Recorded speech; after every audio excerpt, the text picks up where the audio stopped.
Game Party is the last thing I expected to find on the Famicom. A minigame collection. As the cartridge sizes have increased, we have been seeing games that offer minigames as a bonus. But there's no main game to Game Party. You just have your pick of 5 types of games.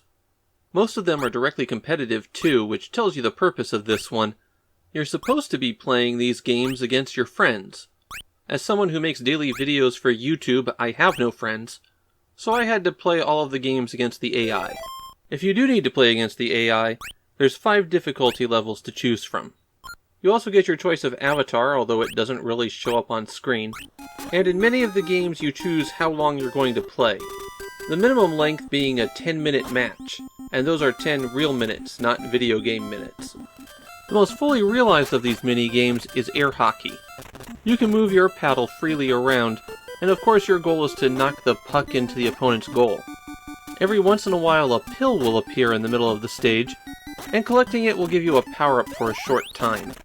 Blue makes you go faster, green makes the opponent's goal larger, tan slows you down, pink shrinks your paddle, and red lets you catch the puck if you hold down the A button.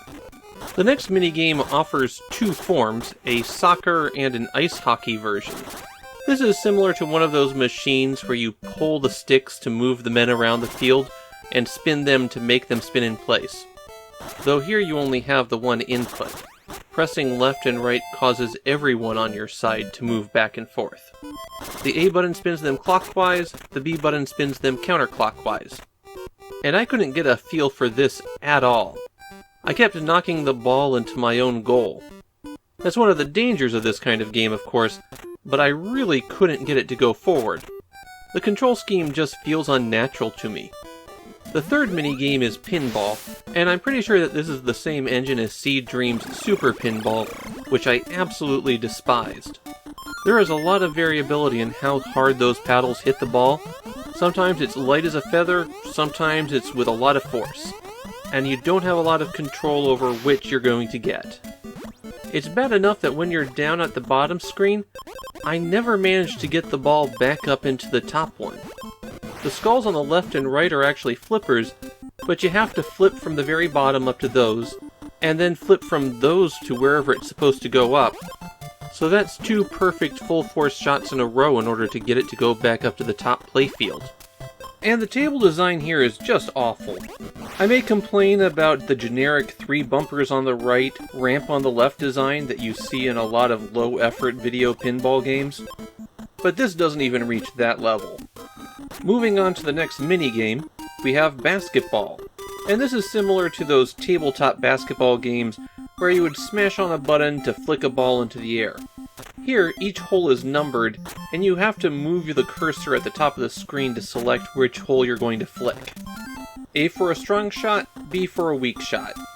The holes aren't numbered consistently for each player, so your hole 15 might be somebody else's hole 5. And there's a few spots where only one player can shoot. The final minigame is Mastermind, or rather a legally distinct version of that game. There's a code consisting of 4 symbols, and you have to try to match it. A button selects, B button guesses. If you have a correct symbol in your code but it's in the wrong location, then you get a red dot. And if you have a correct symbol in the correct spot, you get a white dot. That's backwards from how most games of this type are implemented, so I got a bit confused while playing. But you can always hit select to remind you of the rules. Looking at the set of games in Game Party, I feel like none of the games are especially strong. Air hockey is fine, but I would have liked to have seen it fleshed out a bit more. The basketball and soccer games are about as good of implementation as you could hope, but that doesn't make them a lot of fun. There's nothing seriously wrong with the implementation of Mastermind, even if I found the interface to be a bit slow. It's just that this is a trivial programming exercise, not something that'll hold your attention long term.